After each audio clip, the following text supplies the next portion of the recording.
North Korea is putting on an aviation display while much of the rest of the world is trying to limit their military capabilities.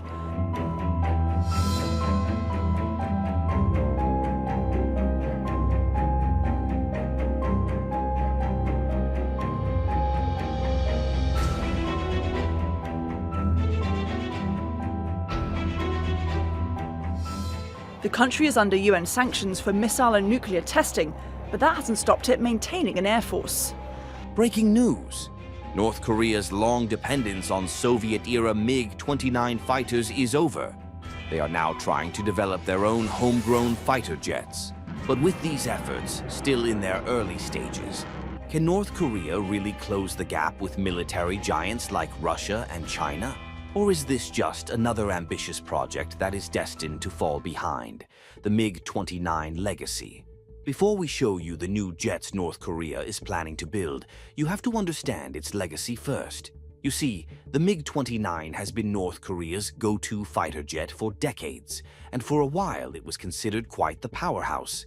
Back in the late 1980s, when North Korea first got its hands on these Soviet-made jets, it was a big upgrade from the older models they had been using, like the MiG-21 and MiG-23. The MiG-29 was designed to be versatile and capable of engaging in both air-to-air combat and ground attacks. This made it a pretty useful piece of machinery for North Korea's Air Force. With a top speed of Mach 2.25, or about 2,400 kilometers per hour, and twin engines that gave it excellent agility, it was a jet that could hold its own in a dogfight. The MiG-29 was built for sharp turns and quick maneuvers, making it a tough target in close combat. Its radar system, the N019, was advanced for its time and could track multiple targets at once, allowing it to engage both enemy aircraft and ground forces with ease.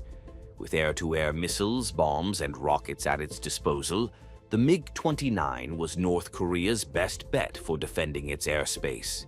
But the truth is, the MiG-29, while impressive in its heyday, is now outdated. Let's face it, military technology does not stand still, and the MiG-29 has not exactly aged gracefully. One of its biggest flaws is that it lacks stealth. In today's world, stealth is everything. Modern jets like the F-35 or China's J-20 are designed to be invisible to radar, giving them a huge edge in modern warfare. The MiG-29 is as visible as a neon sign. Without stealth technology, it is easy for enemy radar systems to pick up on the MiG-29, making it a prime target for advanced air defenses.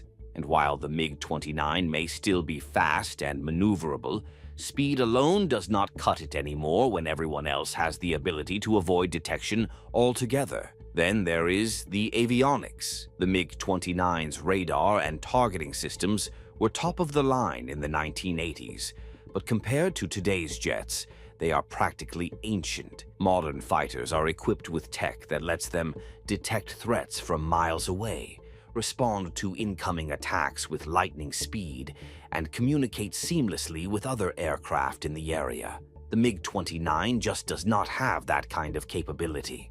In a dogfight with a more modern fighter, it is like bringing a flip phone to a smartphone party. It might still work, but it is not going to impress anyone. Let's talk about range. The MiG-29 can fly about 1,500 kilometers before it needs to refuel, which might sound like a lot, but in modern air combat it is a bit limited.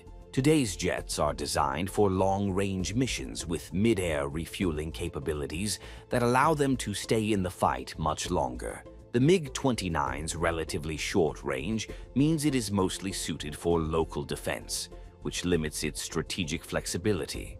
Now, add to that its twin engines, which are powerful but not very fuel-efficient, and you get a jet that is constantly burning through fuel, reducing its time in the air. And then there is the maintenance issue. Keeping the MiG-29 operational is no small task, and for North Korea, it is becoming an increasingly difficult one. With international sanctions and a lack of access to modern parts and expertise, many of their MiG-29s are reportedly grounded. North Korea simply does not have the resources to keep these jets in top shape, and it shows. Even if they manage to get the parts, keeping such an old fleet operational is a constant challenge, and the MiG-29 requires a lot of attention to stay in the air. This is why North Korea started its domestic fighter project. Now, what is it? The domestic fighter project. When it comes to North Korea's military ambitions, you have to know that they have never been shy about trying to keep up with the global arms race, even if they have often lagged behind. One of the more recent developments that has caught international attention is their effort to develop a domestic fighter jet. It is a bold move considering their heavy reliance on Soviet-era technology. While North Korea has long been dependent on imported aircraft like the MiG-29, reports suggest that they are working hard to build their own indigenous fighter jets. They are trying to create something that can compete with modern air forces. But as with many of their military projects, it is a work in progress. So, what exactly are they trying to achieve with these domestic fighters? At the heart of North Korea's ambitions is the goal to reduce reliance on foreign technology, especially since sanctions and isolation have made it difficult for them to get their hands on modern fighter jets. Developing their own fighters would not only give them greater independence, but also bolster their military pride. However, this is no easy task, and North Korea is aiming to incorporate technologies that are standard in most advanced air forces, but which they have yet to fully master. First and foremost, North Korea's domestic fighter project seems to be focused on stealth technology. This is not surprising. Stealth is one of the most critical features in modern air combat, giving jets the ability to evade enemy radar and strike without warning. Given their current fleet's lack of stealth capabilities, adding this feature would be a massive leap forward for North Korea's Air Force. However, developing true stealth technology is a complex and costly process. The shape of the aircraft, the materials used, and how the jet manages heat emissions all play a role in achieving radar invisibility. While reports suggest North Korea is working on this, they are still in the early stages, and the likelihood that they have cracked the stealth code is slim. They are far behind countries like the US and China, who have spent decades perfecting stealth jets like the F-35 and J-20. Another major area of focus for North Korea is the radar systems. Modern fighter jets come equipped with advanced radars that can track multiple targets over vast distances and provide pilots with real-time data on the battlefield. North Korea is reportedly attempting to integrate similar systems into their domestic fighters. This is important because, in air combat, the ability to detect and track enemies from afar can be the difference between life and death. However, North Korea's technology in this area is also lagging. While they may be working on more sophisticated radar systems, it is unlikely that their capabilities come anywhere close to those found in Western or Chinese aircraft. Weaponry is another important element of North Korea's domestic fighter project. The current jets in their arsenal, like the MiG-29, are equipped with older missile systems that are no match for modern air-to-air and air-to-ground missiles. North Korea is reportedly trying to improve its fighter jets' weaponry with a focus on precision-guided munitions. These weapons allow for much more accurate targeting, reducing the risk of missing or causing collateral damage. But once again, North Korea is playing catch-up. Most advanced air forces have been using precision-guided weapons for years, and while North Korea may be able to integrate some improvements, it is unlikely they can match the firepower of more established military powers. Despite these efforts, North Korea's domestic fighter project is still in its early stages. They have a long way to go before they can produce anything that would truly compete on the world stage. Developing a modern fighter jet requires not only incredibly advanced technology, but also significant resources, both of which North Korea lacks.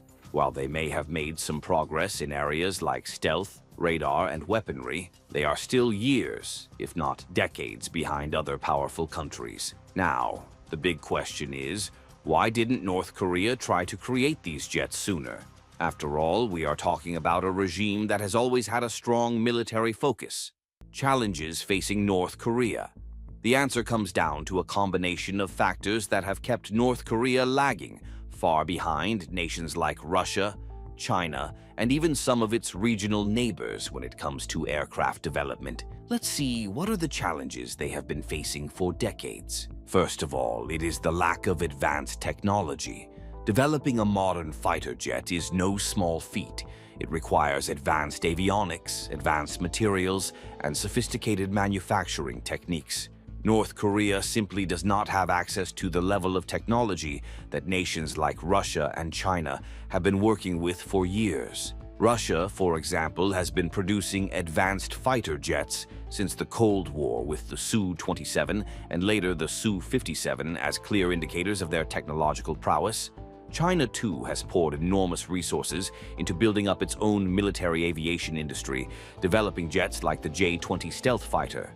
North Korea, on the other hand, has been reliant on outdated Soviet-era designs like the MiG29, with no big advancements of its own. The reason for this gap is that North Korea's domestic technology is decades behind. For example, their radar systems, avionics, and missile technology are largely based on designs from the 1980s or earlier. Developing these systems in-house would require billions of dollars in research and development, money that North Korea does not have.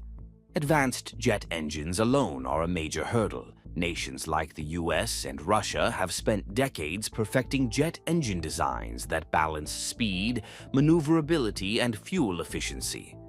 North Korea, however, lacks the capability to produce anything close to that level of sophistication. In fact, the North Korean military budget is estimated to be around $3.6 billion annually, which pales in comparison to South Korea's budget of around $50 billion and China's $230 billion. With such a limited budget, it is clear why North Korea has been unable to make significant strides in aircraft development. But that brings us to the next point: economic limitations. North Korea has been under heavy international sanctions for decades, and this has severely strained its economy. The UN sanctions, in particular, have crippled the country's ability to trade and access foreign currency. This has left North Korea with very little room to finance expensive military projects like fighter jet development. To put things in perspective, developing a modern fighter jet from scratch can cost upwards of $60 to $100 million per aircraft, and that's not counting the additional costs of research, development, and testing for a country whose GDP is only around $28 billion. Funding a modern air force becomes almost impossible. On top of that, North Korea's industrial base is outdated. While they have a sizable military, much of their infrastructure and equipment are relics of the Soviet era. They simply don't have the facilities or expertise to produce the kind of high-tech components needed for a next-generation fighter jet. Compare this with nations like China, which has poured money into building state-of-the-art manufacturing facilities and investing in research and development. North Korea, by comparison, is decades behind in terms of industrial capabilities, further limiting its ability to develop modern aircraft. Then there is the issue of international isolation. North Korea is cut off from most of the global military technology markets due to sanctions and its strained relationships with nearly every major power. This isolation has made it nearly impossible for them to acquire the advanced technologies that are necessary to build modern jets. For example, countries like China and Russia, which might otherwise be willing to sell military hardware, are cautious about violating international sanctions and damaging their diplomatic relationships with other nations. This leaves North Korea stuck with what little they can produce domestically or smuggle in through backdoor channels. And as you can imagine, that's not enough to develop world-class fighter jets. Without access to foreign markets, North Korea is also unable to buy critical components like advanced radar systems, stealth materials, or modern avionics. Most modern fighter jets, like the F-35 or J-20, are built using advanced materials that significantly reduce radar signatures. North Korea simply does not have access to these materials, nor do they have the know-how to produce them themselves. This isolation also extends to training and expertise. Developing advanced aircraft requires a highly educated workforce of engineers and scientists, and while North Korea certainly has some technical expertise, it is not on the level of countries like Russia, China, or the US, without access to international partnerships or foreign education programs. North Korea's ability to train the next generation of aerospace engineers is severely limited. All in all, North Korea faces a mountain of challenges when it comes to developing its own fighter jets.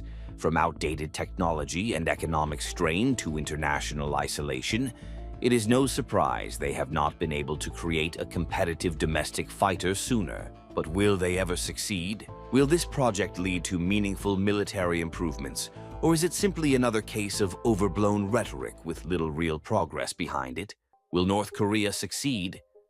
To answer this, we need to take a closer look at the geopolitical implications and realistic chances of North Korea achieving success in this endeavor.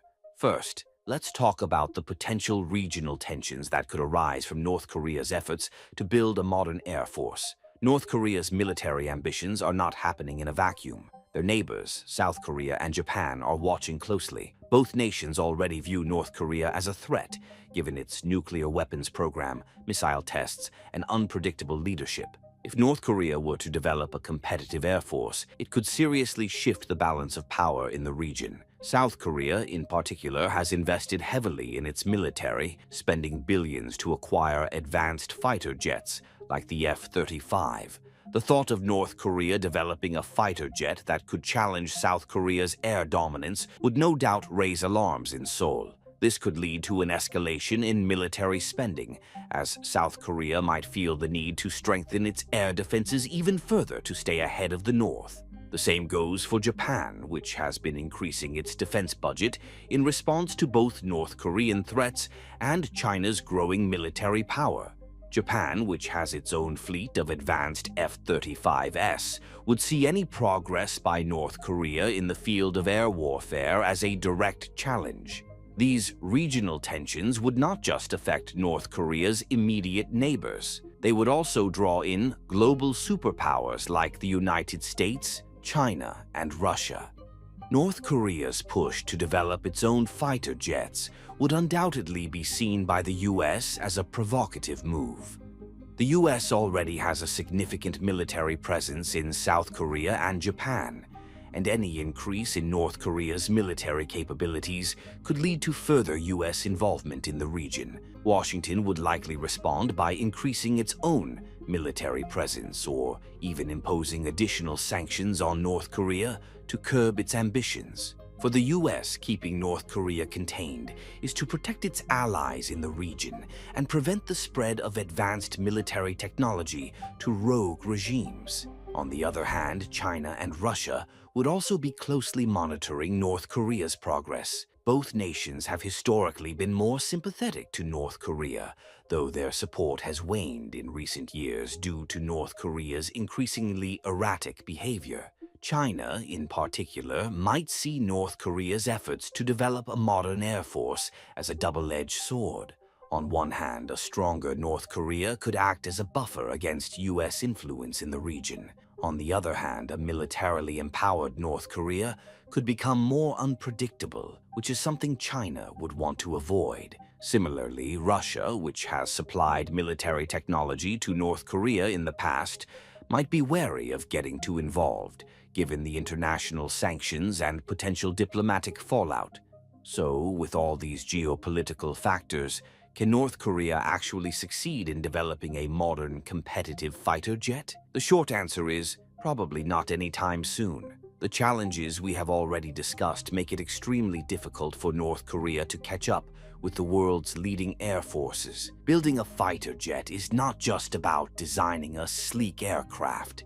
It requires incredible avionics, advanced radar systems, stealth technology, high-performance engines, and a complex logistical network to support it all. North Korea simply does not have the infrastructure, funding, or technical expertise to bring all these elements together. Despite all these challenges, North Korea is likely to keep pushing forward with its domestic fighter project. The regime has always placed a strong emphasis on military strength, and even if they cannot compete with the likes of the US or China, they may still be able to develop something that increases their regional power. At the very least, working on domestic fighter jets allows North Korea to show the world and its own citizens that it is making progress in military technology, even if the reality falls far short of the ambition. So, what do you think? How do you think South Korea and Japan will react if North Korea moves forward with its new fighter jets? Will bigger countries like the US and China try to stop it? Let us know your thoughts in the comments below. And if you want more updates and other breaking news, don't forget to subscribe and hit the bell icon. Stay tuned for our next video.